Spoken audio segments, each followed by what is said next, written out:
Good afternoon once again, ladies and gentlemen of the Malacanang Press Corps. Our presidential spokesperson, Ernesto Abella, will introduce our guest who is also celebrating his birthday today. All right. Okay. You know, just to give you a little bit of an insight, last night at, was it 12:30 or 1 a.m.? At the Davao Airport, the president himself led the singing of a happy birthday. So today's resource person is Senator Alan Peter Cayetano. He is the chairperson of the Senate Committee on Foreign Relations. He is part of the president's delegation to Laos, Indonesia, Vietnam, Brunei, China, and Japan. Among other things, Senator Alan has advocated for a better life for poor Filipinos. He pushed for presyo, trabajo, kita, to reduce prices, create more and better jobs, and to raise income for families.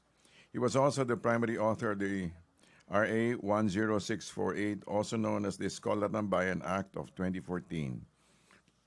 Particularly invited him to join us this afternoon simply because we being with him during the past several visits to other countries, he has shown, I've observed that he has shown extraordinary grasp of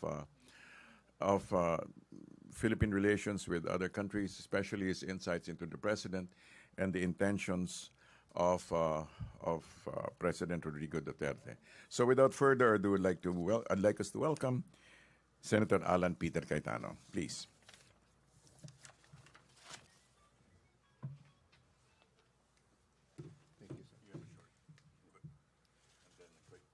Magandang hapon po sa inyong lahat. It's a honor and pleasure to be here to you, but medyo sentimental lang. Kasi 14 years ago, on this day, I brought my dad to the airport to go to the US for a checkup, but it turned out that he needed a transplant. And dito yung opisina niya sa baba. But I haven't been here much, but it's a pleasure to be here. But this time, rather than challenging news, are good news. Yes, for some of you, it's a roller coaster, but I still believe it's good news. So if I can start in just a short introduction. Through God's grace and mercy on our nation, President Duterte's diplomatic initiatives have been highly effective and is immediately bearing fruit. And we expect that this will continue in terms of delivery of projects, funds that will be a product of goodwill that he has worked for, because it seems that the one-on-one diplomacy is one of the things that the president has mastered or is a natural in.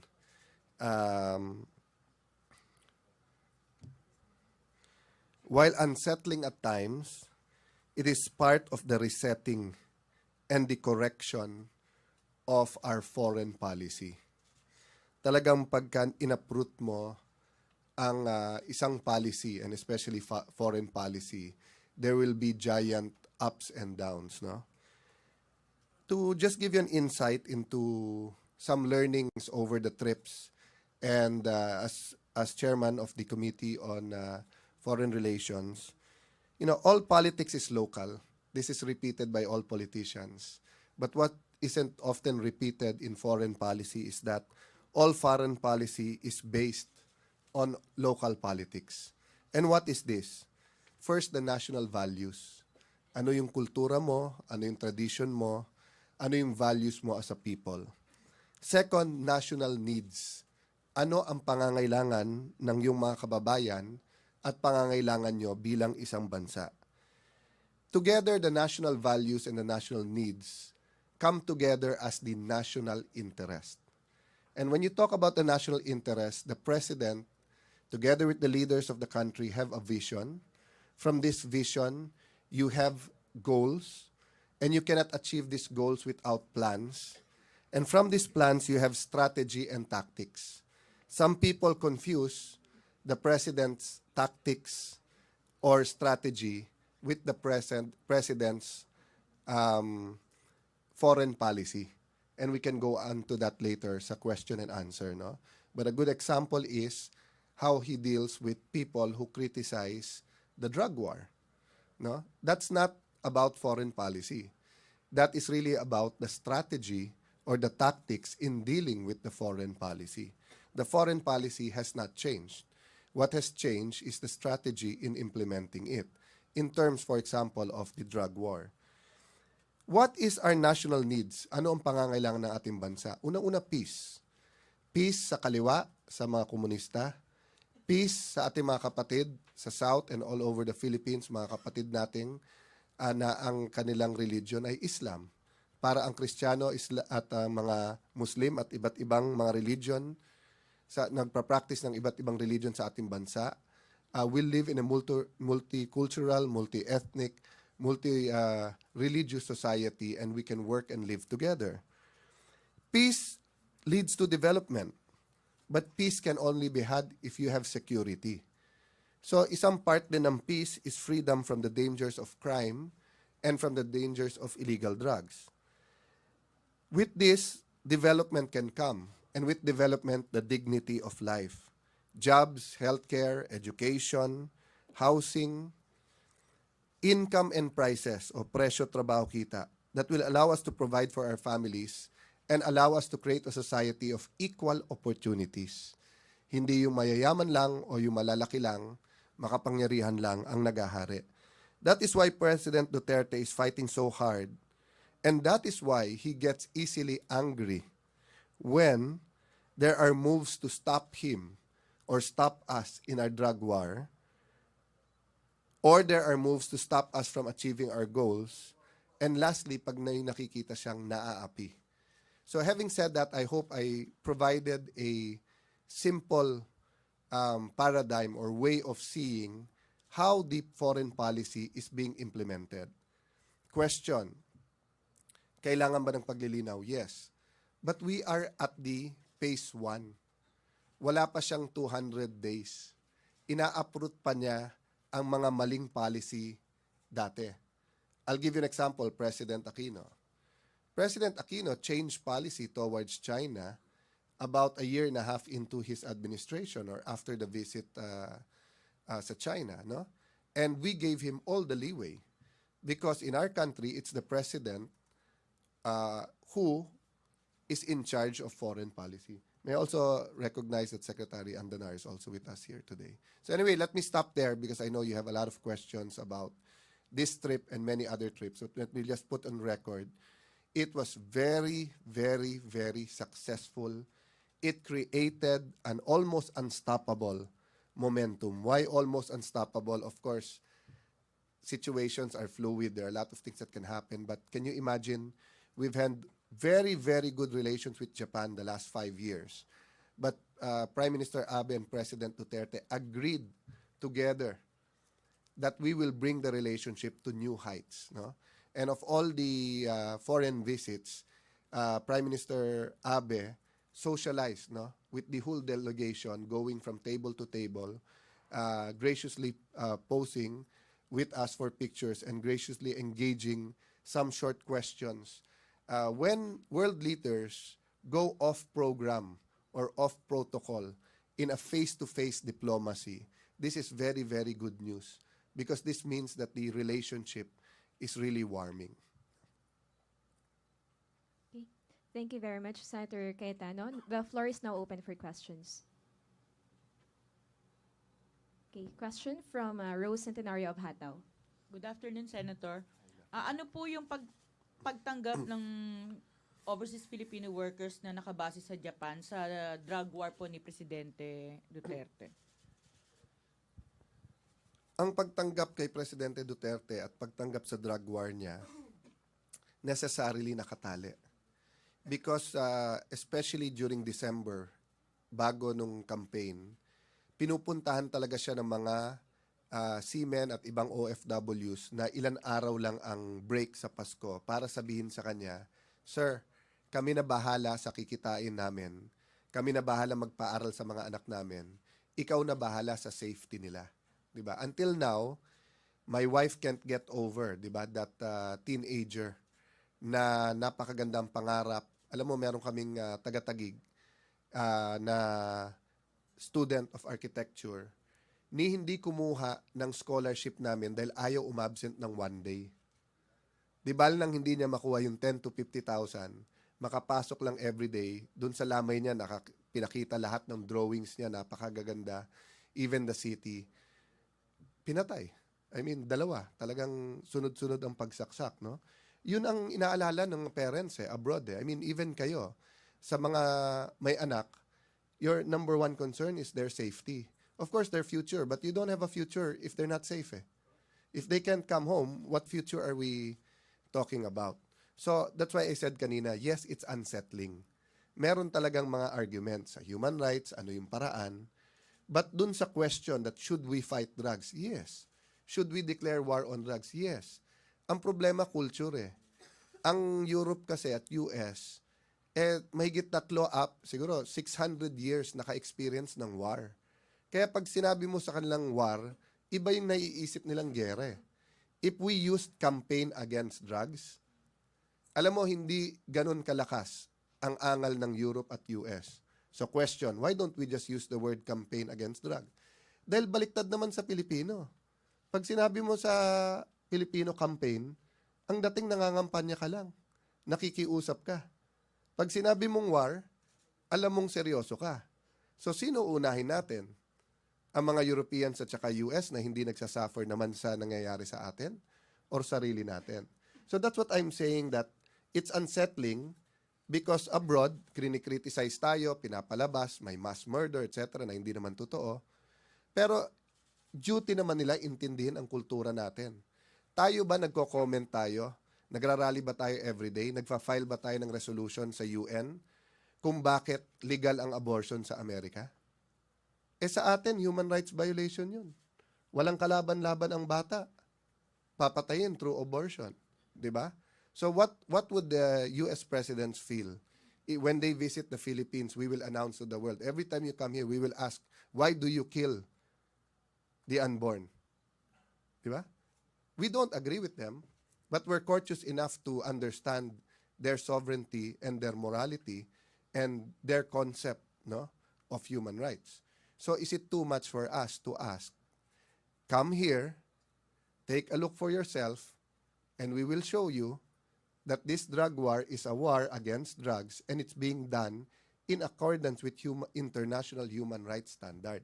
But if you tell us to change our language to suit you, that will not help our campaign here. So that is the reality, ladies and gentlemen. Again, it's unsettling to others, but that's the reality. Next question from Raymond Tinaza of Bombo Radio. Microphone, please.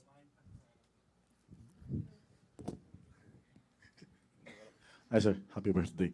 Sir, anyway, sir, I understand you've also been part of the close delegation of the president during his closest bilateral meetings with the Japanese counterparts. Was there any of those events, either formal or informal, any of those Japanese officials ever mentioned their or raised concern over that separation or that actuation of the president towards or against the U.S., which is a stance ally of the Japan? Okay.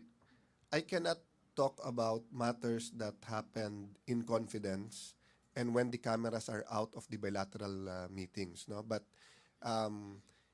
in the first part of the bilateral meeting, after the greetings of the Japanese Prime Minister, all the cameras were still there. So narinig naman nung lahat yung statement ng presidente about the relationship with America and the relationship with Japan.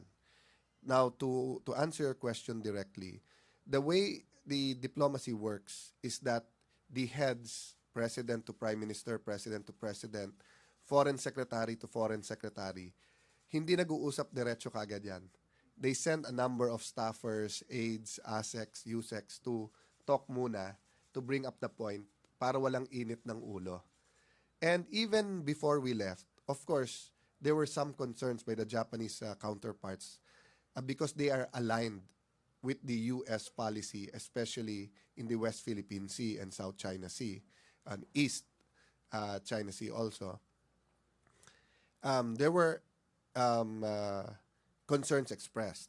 But there were informal gatherings like a dinner wherein the president and the high Japanese officials were able to talk about this.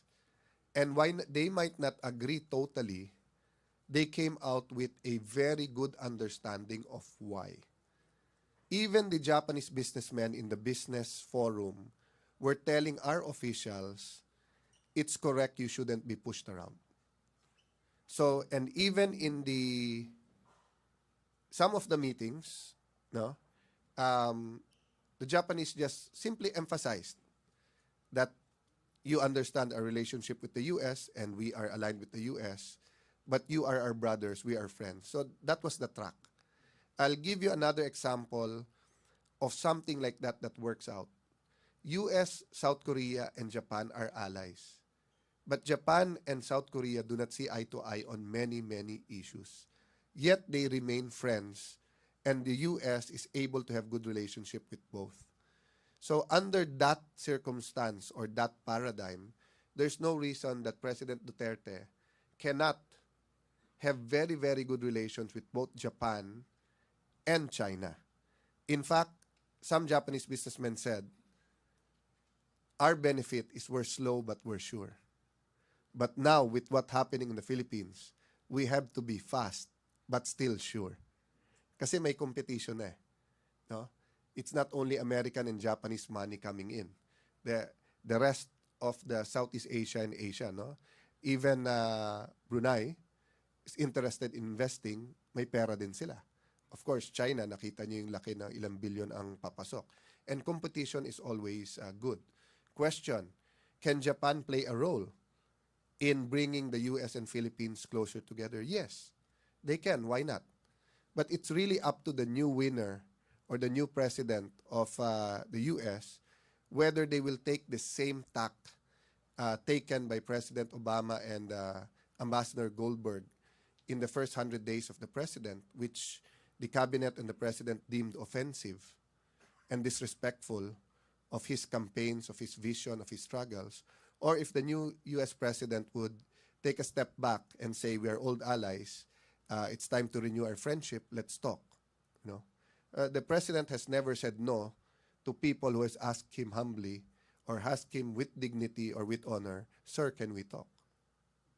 So, was there also an instance wherein the Japanese officials may have brought up, I mean, directly or indirectly, their concern or questions, whatever, their thoughts on the alleged killings due to the anti-drug war? Again, I cannot talk about specifics, but personally, I did not hear any. All I heard was full support because, one, the Japanese has closer cultural ties with us. Number two, they don't only have businesses here, they have expats here whose safety was also always the concern. Remember the kidnappings in the 90s. And third, I don't know if their foreign ministry has better interpreters than the State Department. Because for them, when the president says certain words, natra-translate yung context eh. If it's an expression or a curse expression, rather than cursing a person derecho, it's translated to them eh. So when the president also says, like yesterday, di ba, ano sabi niya, sa Isabela, may nawala na mga gamit. At sabi niya, sa mga pulis, patayin ko kayo pag hindi sinoli niyan. So ano sabi ni presidente? Maniniwala naman kayo. Siyempre, yun ang language ko. Yun ang naiintindihan ng pulis eh. So sa Japanese, ganun din eh. Look at the Americans, no? If they say, terrorist, please stop, will the terrorist stop? They adopt language that come hell or high waters, they will use everything they have to go after terrorism. But that's not considered human rights violation. That's not considered, pushing people to commit murder against terrorists. But tayo, when they don't try to understand our culture, when we're dead serious at sabihin mong, patayan na pag ganyan. How many of us na naka-attend ng meeting, especially if you're from the South, at sinabi, kami, sa Taguig, sa Maharlika Village, minsan nagkakausap ng ganon. Eh kung ganyan usapan, patayan na lang. No? But it's a hyperbole, it's a way of emphasizing that kung ganyan mangyayari, ba't hindi mo sinasabi magpatayan na tayo? Iba yon. Yung tunay na nagpapatayan, hindi na nagsasalita, napatayan na tayo, nagbubunutan na lang. Nag-uupakan na. So it was much, much better with the Japanese counterparts than the US because they made much more effort to understand and much more effort to see the real translations. Aside from that, the president, in his speeches, nakita ko, inunahan na niya. Because the Japanese are very polite people. They're very courteous. So they will not come here like the Americans will announce na I'm meeting President Duterte, it'll be a pleasure, but I will ask him on 1, 2, 3. Hindi ganun ang Hapon eh. Di ba? Ang Hapon, we will go, we will talk, period. So ang nangyari, pagpunta ni Presidente doon, even if he wasn't being asked about military alliance, about the West Philippine Sea, sinaman niya sa speech niya. Very diligent naman ang kanilang foreign ministerinista nila. So it was much, much smoother. So the Americans can definitely learn a lot from the Japanese. This point. So you also been to China. So far, to whom or to where did you get the warmer or the more special treatment? It's different kinds of warmness eh. Yung isa para bang yung matagal mong hindi nakita na snabang kayo, na bigla kayo nagkabate at nagyakapan. Yung isa, yung dati mo nang ka-close, pero iniisip mo, ngayon ba close pa rin tayo kasi inaway mo yung isang kaibigan niya. So, both were very warm.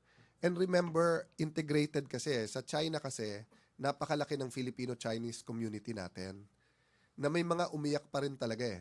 Kasi the last 5 years, they were also pained, di ba? Just as there are Filipino-Americans who are pained now with what's happening, there are a lot of Chinese Filipino who are pained with what happened. Now, sa Japanese naman, it wasn't pain because there's been no break in the relationship, there's been no downhill spiral. It was more concern. And when those concerns were addressed, and when they were all surprised, diba, that the Prime Minister Abe, who's a legend also, and who's very stern and strict, did not think twice of doing the Duterte sign and did not think twice of introducing his cabinet and mingling with the Philippine delegation. It really, it was also a diplomatic coup for Prime Minister Abe. The credit cannot go only to President Duterte. Prime Minister Abe met, the coup happened through the two of them. No? And I think this should cool things down. And it should show that in Asia, there is an Asian or Eastern way of doing diplomacy that is different from the West but can be more effective. Okay. Next question from Pia of Rappler. Sir, si President Duterte was observed chewing gum while he was signing documents with with President Xi Jinping in China, and also there were reports that some Japanese officials were paranoid that he would chew gum in front of the emperor. And he has very informal ways. So as a senator on foreign relations and as a possible secretary on foreign affairs, what do you think of this kind of behavior of the president, and will you be advising him to follow protocol next time? Okay. First of all, no other president has been under the microscope as President Duterte. Did you notice when President Duterte was talking about Hitler, the whole world made a comment. But when President Aquino called China Hitler, when they were in the opposite side in the war, he was not under a microscope. Okay. I chew gum. But I don't chew gum when I'm in Singapore. Not because of diplomatic relations, but because bawal din at pag tinapon mo, patay ka eh. Talagang malaking fine or kulong, no? So, the Japanese and Chinese have so much similarities but also have so much difference.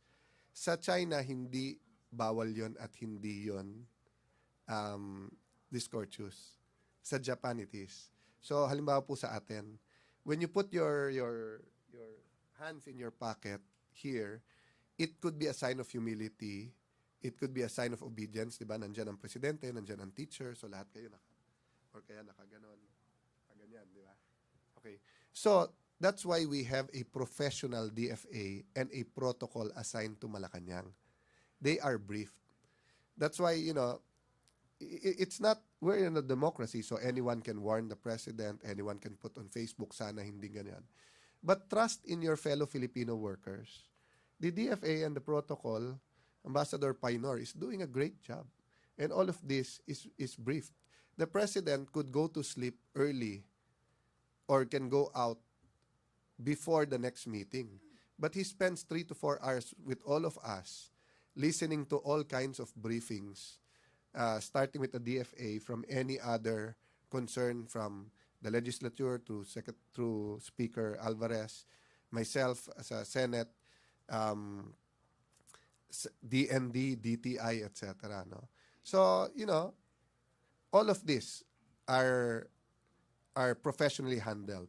Question, what is protocol nowadays? I don't know if you saw sa Facebook a few days ago, President George Bush was taking a picture with, tapos hindi niya makuha. So, kinalabit niya a month and a half ago, kinalabit niya si President Obama.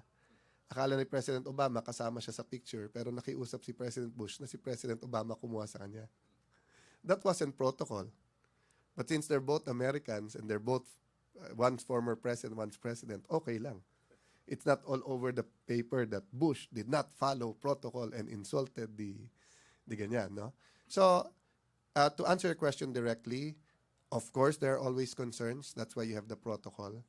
But the opposite side of the coin is may konting kapraningan tayo as a nation that he will not follow protocol.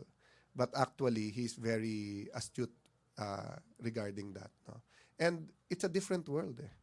Yung halimbawa yung folding of the barong, all of this or the kind of pants he wears, all of this has been communicated to the host kung allergic siya sa isang klaseng fabric, kaya ganun yung gamit niya. Ang presidente natin pawisin. Pia, you yourself, di ba? Nalala mo nung campaign kayo ni sa CNN, di ba? Pinapahawakan pa yung t-shirt niya kung gaano kabasa Di ba? So, when he folds his barong, it's because he'd rather look a little bit less formal than look sobrang pawis na pawis, and you're representing your nation but you're human Di ba? So that's the reality there. So when it's required that he wears a suit, he will wear a suit. When it's required that he doesn't chew gum, he will not chew gum. Okay. Next question from Henry Uri of DZRH. Magandang hapon po, Senator. Habang kayo po'y naghihilik daw at saka yung iba pang mga miyembro ng gabinete kagabi nung pagkagaling ninyo sa Japan, kinausap ng Diyos ang Pangulo at sinabing huwag na magmura, otherwise ibabagsak niyo yung eroplanong sinasakyan ninyo. Minsan ba ipinanalangin ninyo ang Pangulo na sana tumigil na sa pagmumura? Answered prayer ba ito sa part nyo? Actually, Henry, hindi tayo nagkakausap matagal na after the campaign. But for me, it's really answered prayer because I had a chance to pray with him and for him in Japan. Because he had a word with me and I asked him, can we pray? And we prayed about a couple of things, which we did a few times during the campaign, and I was surprised that he appreciated it. No? But the Lord works in mysterious way. I don't know if it had anything to do with it, but going home, he was very tired. So I can't talk about sino humihilik. Maybe that's part of national security or national insecurity.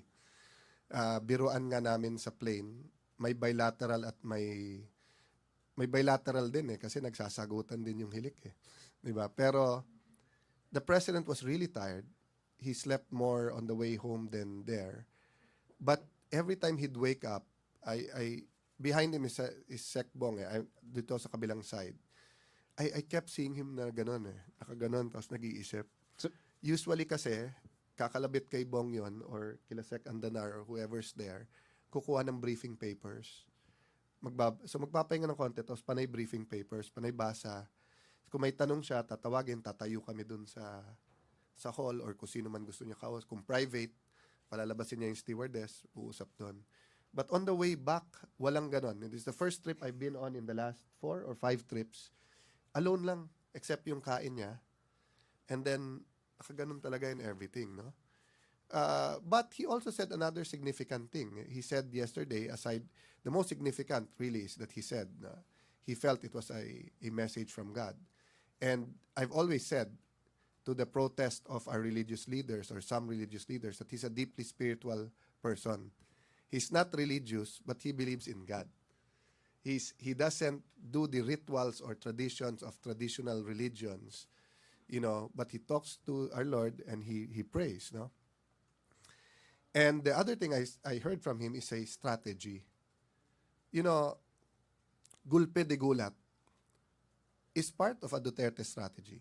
But let me stop there because you can only talk of strategy. Halimbawa sa campaign, many of you asked about the campaign, about the false accusation sa kanya sa bank accounts. He only talked about it nung tapos na. Kasi may strategy siya eh. Kaya niya hindi nilabas kaagad para ipakita na wala talaga. But you cannot talk about strategy while it's ongoing. Ongoing pa yung strategy niya about the West Philippine Sea. Ongoing pa yung strategy niya for closer ties with all our neighbors, including China and Japan. So, those who are calling for hearings, those who are calling for clarifications, that's welcome. But I direct them to use the budget hearing rather because all that can be revealed there. But if they want to know the strategy, it has to be closed door. And it has to be people who agree with the strategy. Because many of the senators who are asking for a clarification actually believes in the Aquino strategy, which is shaming to death China and following US whatever they say. And that is, I'm not saying it's the wrong strategy. It might have been, I don't know, kasi yung strategy depende sa time yan, di ba? If you look at Japan, may time na magkagalit sila ni China. May time that yung national consensus was to build the relationship through economics. And then, nag-shift ulit. So ngayon, medyo hindi warm ang kanilang relationship. But their diplomats are trying. So you cannot expect us and the team, especially the DND, the National Security Advisor, to speak on the strategy, especially sa military, because you never tell your opponent. Isipin mo, kung si Manny Pacquiao, sasabihin niya, pare, una kong tira dyan, jab. And then after 7 jab ulit, uppercut. Di alam na nung kalaban kung anong gagawin mo. So if they want to know what is the policy, independent foreign policy, what it is based on, security, peace and order, food security, jobs, trade. One of the problems of our security is we have 10 million people abroad and it's causing dysfunctional families. One of our problems are drugs. So nakatali lahat yun sa foreign policy. No? But President Aquino saw the number one problem to be economics. So he based his policy on economics and then some other issues sa South China Sea. But President Duterte is saying, anin mo economics kung patay ka. Anin mo ang economics kung bangag ka. So he's not saying that economics is not important. In fact, di ba nagbigay siya ng computation eh. If you have 3 million addicts, 216 billion is being spent at least for isang hit-hit lang a day for the 3 million addicts. 216 billion which could have gone to buying goods, services, building roads, schools, buying food. No? This does not include what you're paying for rehab. Kinumpute ko yung sa rehab. If we follow world standards, we need 6 trillion pesos. That's 2 years' budget to build rehab centers for 3 million. Where is the computation? If you follow the world standards, it's around 1 billion for 500 people that need rehab. Kung susundin mo yung world talaga, kung ano facilities doon, kung ano yung materials, how to keep them safe, especially sa phase 1. Yung phase 1 kasi detox, yun yung merong suicidal tendencies, yun yung merong nag-aaway, di ba, So the economics of what we're losing, the economic opportunity we're losing because of drugs is tremendous. So the foreign policy of the president is also based on our local needs. Yung sinasabi niyang hinaras siya, diplomatic passport, these are anecdotes to show kung paano tayo inaapi, to show na hindi equal yung relations. Di natin sinasabi, yan ang foreign policy natin, wag nyo tayong hanapan ng visa. Hindi. Foreign policy natin, security, food security, jobs, etc. Ngayon, our brothers and sisters in America, you can meet us halfway, you can treat us as equals. We might be smaller, you might be richer, but you can treat us as equals. Pwede tayo magkaroon ng magandang relationship. Pero hindi. We have all of these neighbors who are hungry for friendship and brotherhood. Dito muna kami. Yan yung sober explanation of the foreign policy, no? Question: why can't we always explain it that way? Bakit i-report nyo ba kung parating ganito ka-calm ang pagkasabi? Ang US ba, President Obama ba, ang State Department kikilos ba pag ganito? Hindi. I'll give you a not a challenge, but give me a birthday wish. Research the aid given to us from the 80s to the present. No? Ang baba natin parate. It is their enemies that or where the countries they have problems with na pinakamalaki ang aid na binibigay nila. Pero tayo na napakalapit sa kanila at tayo na sumunod-sunod sa kanila, they give a trickle and then ang turing sa atin para bang patay gutom ka na, binigyan ka ng pagkain, sunod-sunod na lang. Yun ang inaangal ng Pangulo. There's no problem with American people. There's no problem with American businesses. They were assured here. Can I address just that one point then? No? Dami nagtatext sa akin, paano sir yung mga BPO call center. Ang gusto magpatanggal ng call center at BPO sa Pilipinas is not President Duterte. President Duterte is keeping their incentives. President Duterte is making the environment more conducive. People in BPOs, in call centers, are often victims of crimes dahil sila umuwi ng madaling araw. It is actually the American politicians, including President Obama, who wanted to remove call centers. Take a look at the debates and the speeches of President Obama in 2008 and 2012. He was saying the other nations are getting our jobs. Dapat ibalik na dito. Jobs that should belong to us are now overseas. Simple jobs of working at home and using the phone and internet are now overseas. Ang negosyante nila ang gusto dito. Bakit? Magkano na ba minimum wage sa US ngayon? It's between $10 to $15 an hour. No, so that's about $500 to $750 an hour, which is what? Our daily wage already. So ikaw mamili, if you're gonna work 8 hours, do you pay 8 times more plus benefits and work in the US or ibigay mo sa Pilipinas? So yun ang pakiusap ko dun sa ating mga foreign relations, diplomatic affairs na experts, no? When there's a raucous and there's unsettling statements even coming from our president, let's not throw red herrings. Huwag natin lituin ang tao na para bang magsasara ang mga call centers kapag may problema sa relationship sa US, because it's purely a business deal. It's not a diplomatic deal. And they want to be here. They love being here. And we love them being here. And we're taking good care of them. We're giving them much more incentives than other countries are. And we're developing our English and foreign languages. That's one reason we went to K-12. No? So this is an example of issues that are spread out in social media and opinion pages. But actually, so the president has said that he's willing to meet any of the sectors that have concern. Just like the Jewish people, when iba yung dating, or the message was different from what reached them, he went to a synagogue and explained to them. No? So the cabinet is very diligent. Cabinet has time to bond, to be together, to talk with the president during these trips. And the president has made it clear to all the cabinet members that economics is a priority. And if there's any business sector that needs face time with him to clarify matters, he's willing to do it. Ang problema, ginagamit ng iba sa politika. That's why nagugulat kami sa China.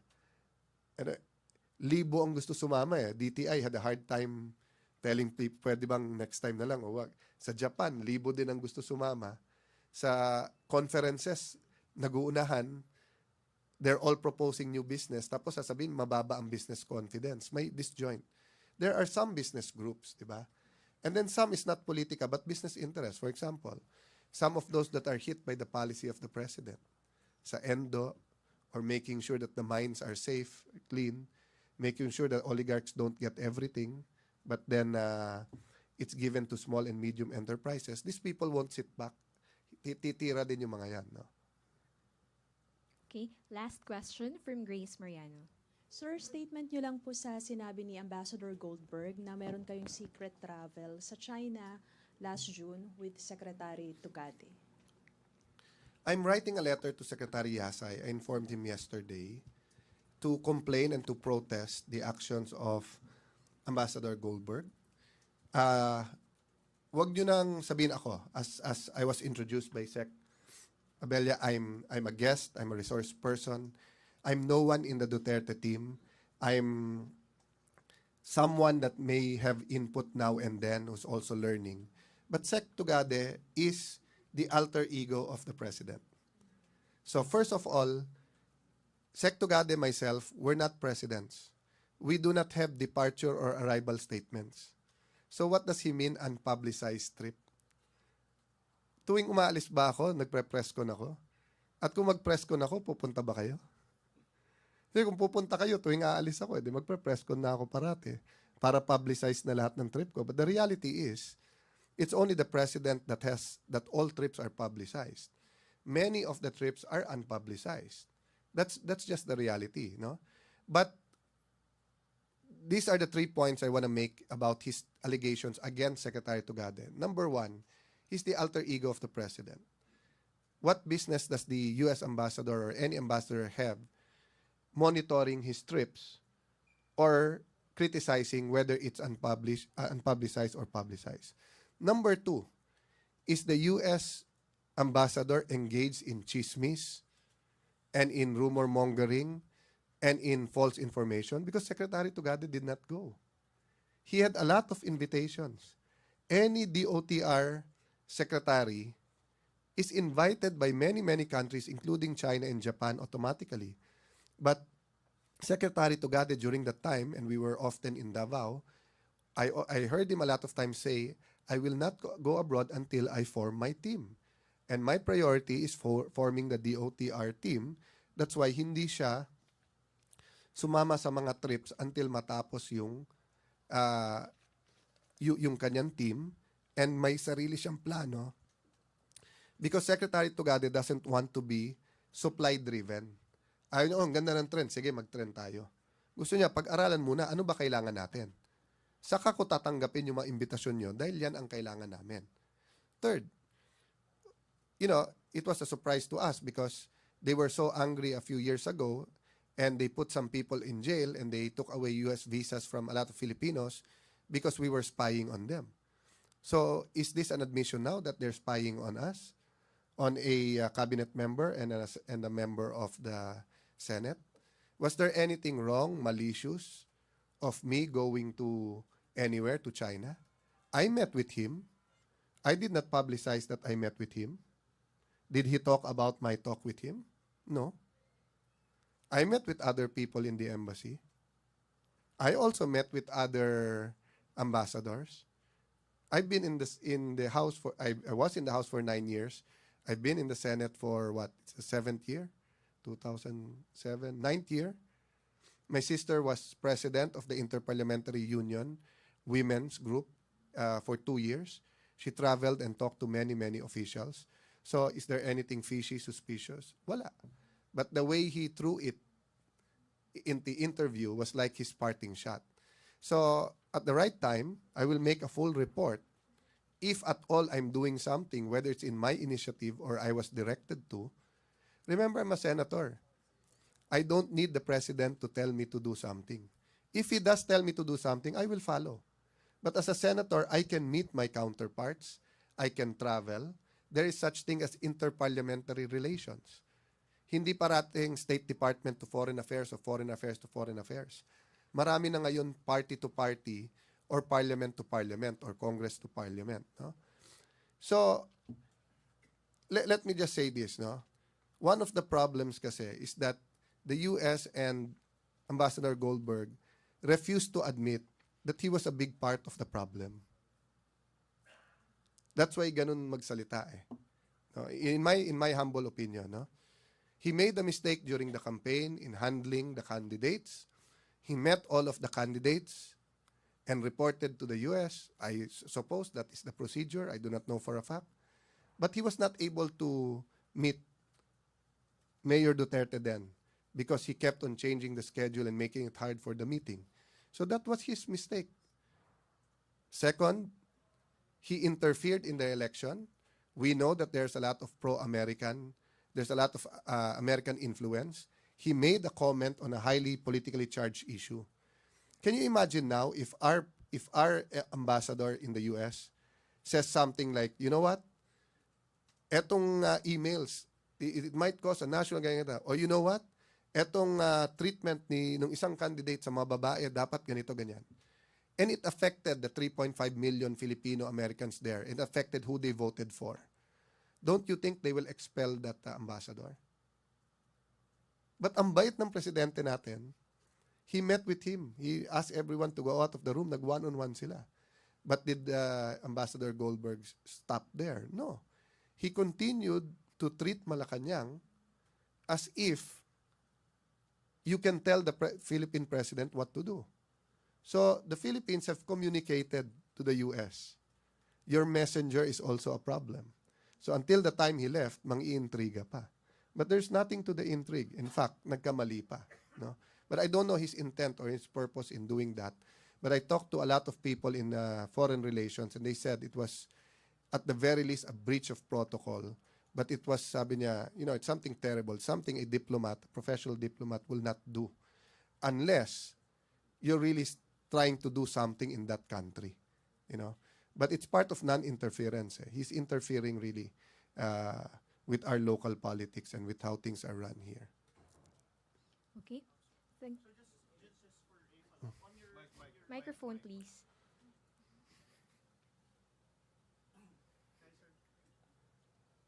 Hi, sir. Just a follow-up, sir. On your China trip, on your trip to China last June, was it your initiative or the president's initiative? Ako yun. The president doesn't tell people to go. And as I said, I'll report to the Senate and at the right time. But I went to the US the year before. As all of you know, I aspired for higher office before. And for me to fully understand diplomatic relations, international relations, I went to the US in 2015, June also. I went to think tanks, I talked to some officials, I met with some of connections we made throughout. As all of you know, my mom's American. So I know I have a handicap when it comes to other nations that are not in that good terms or have tedious relationships with the US. So I also made an initiative to try to get to know some of them. No? Especially when the president started saying that he wants me involved in foreign relations. But on the record, my wife is always with me. So bantay sarado naman ako in all of those trips. No? But there's nothing fishy, there's nothing suspicious about all of these trips. As a matter of courtesy, etc., of course, every time na aalis ka or may mamimit ka at may chance ka ikwento sa presidente naman, titignan ka lang sabihin lang sa'yo, what's good for the nation. Subukan nyo. Sir, I'm going to meet BBC or I'm going to meet CNN in New York. Ano tingin mo sabihin ko? Sabihin sa'yo. Tell them, whatever good for the Philippines. Kwento mo nangyayari dito. Hindi naman siya, I'm not in the executive branch So, hindi to parang trip na bibigyan ako ng official orders at may protocol na susundin. Okay. Thank you very much, Senator Alan Peter Cayetano. Thank you, everybody. Thank you for having me today. God bless you. Thank you, sir.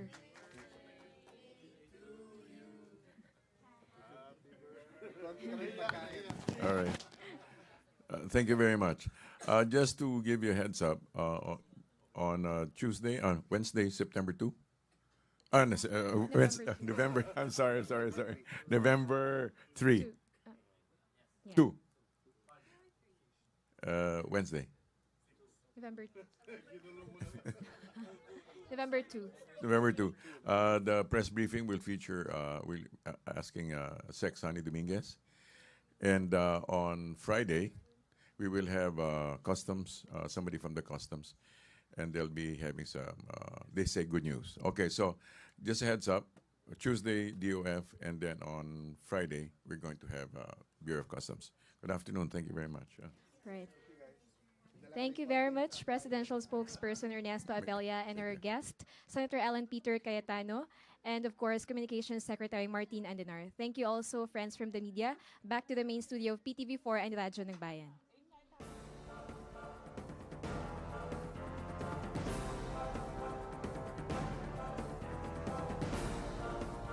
Visits to other countries, he has shown, I've observed that he has shown extraordinary grasp of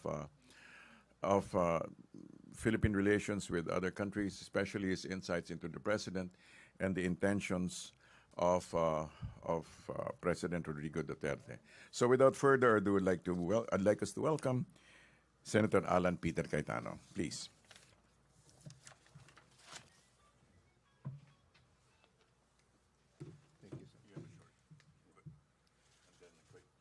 Gandang hapon po sa inyong lahat.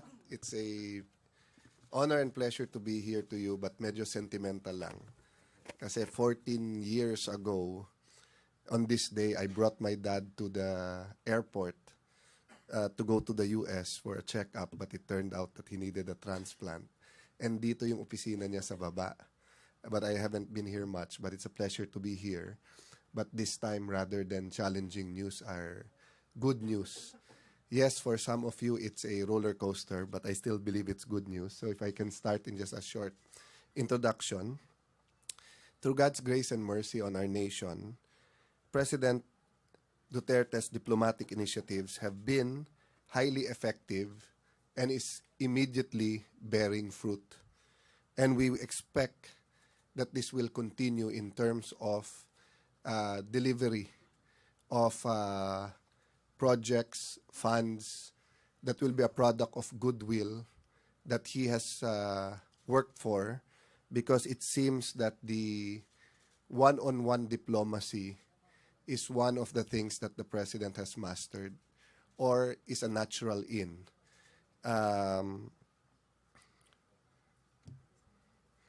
While unsettling at times, it is part of the resetting and the correction of our foreign policy.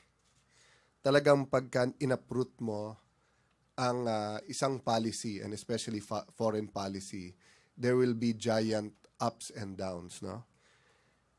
To just give you an insight into some learnings over the trips, and as chairman of the Committee on Foreign Relations, you know, all politics is local. This is repeated by all politicians. But what isn't often repeated in foreign policy is that all foreign policy is based on local politics. Drug war. What is our national needs? Ano ang pangangailangan ng ating bansa? Unang-una, peace. Peace sa kaliwa, sa mga komunista. Peace sa ating mga kapatid sa South and all over the Philippines, mga kapatid nating na ang kanilang religion ay Islam. Para ang Kristiyano at mga Muslim at iba't ibang mga religion, nagpa-practice ng iba't ibang religion sa ating bansa, will live in a multicultural, multi-ethnic, multi-religious society, and we can work and live together. Peace leads to development, but peace can only be had if you have security. So isang part din ng peace is freedom from the dangers of crime and from the dangers of illegal drugs. With this, development can come. And with development, the dignity of life. Jobs, healthcare, education, housing, income and prices o presyo, trabaho, kita that will allow us to provide for our families and allow us to create a society of equal opportunities. Hindi yung mayayaman lang o yung malalaki lang, makapangyarihan lang ang nagahari. That is why President Duterte is fighting so hard. And that is why, and what is this? First, the national values. Ano yung kultura mo, ano yung tradition mo, ano yung values mo as a people. Second, national needs. Ano ang pangangailangan ng iyong mga kababayan at pangangailangan nyo bilang isang bansa. Together, the national values and the national needs come together as the national interest. And when you talk about the national interest, the president, together with the leaders of the country, have a vision.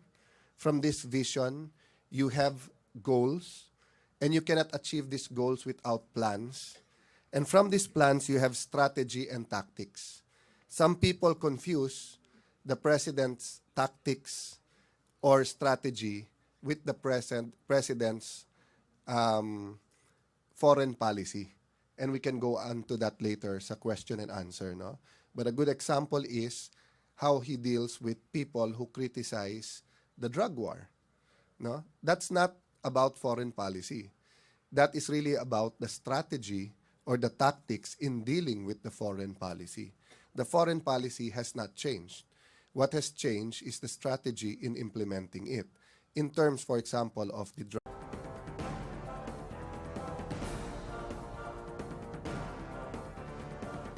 Good afternoon once again, ladies and gentlemen of the Malacanang Press Corps. Our presidential spokesperson, Ernesto Abella, will introduce our guest who is also celebrating his birthday today. All right. Okay. You know, just to give you a little bit of an insight, last night at, was it 12:30 or 1 a.m.? The Davao Airport, the president himself led the singing of a happy birthday. So today's resource person is Senator Alan Peter Cayetano. He is the chairperson of the Senate Committee on Foreign Relations. He is part of the president's delegation to Laos, Indonesia, Vietnam, Brunei, China, and Japan. Among other things, Senator Alan has advocated for a better life for poor Filipinos. He pushed for presyo, trabajo, kita, to reduce prices, create more and better jobs, and to raise income for families. He was also the primary author of the RA 10648, also known as the Eskwela-Tambayan Act of 2014. Particularly invited him to join us this afternoon simply because we being with him during the past several visits.